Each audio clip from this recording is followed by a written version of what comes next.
Hi there, welcome back to my YouTube channel.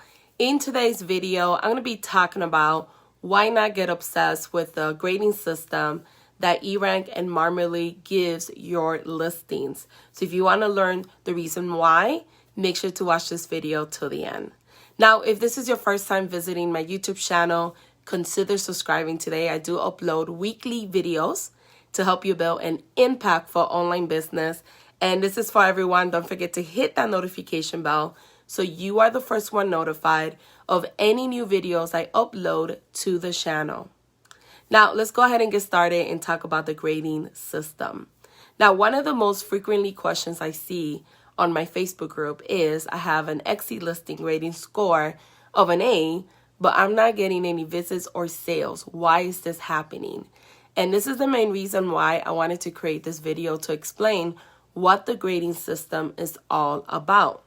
Now, the grading system that erank or Marmalead assigns your listing based on which one you're using is based on how well they believe you have optimized or follow Etsy's best practices.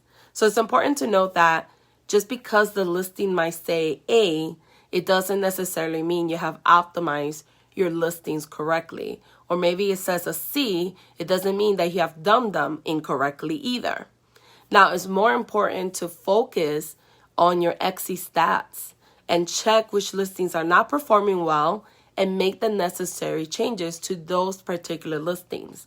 The grading system that erank and Marmalead offers is an excellent feature to ensure that you have like a checklist of all the things you need to do when uploading your listings. You know, make sure that when you are uploading listings that you add a unique product that's catered to your target audience, that you have optimized your listings for Etsy SEO the right way, that you have amazing photos, that you have an enticing listing description. Having all of these things in place will help you create listings that convert. So make sure that you follow those best practices.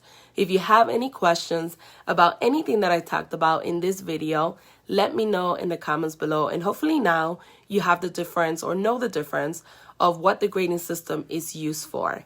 And thank you guys for watching.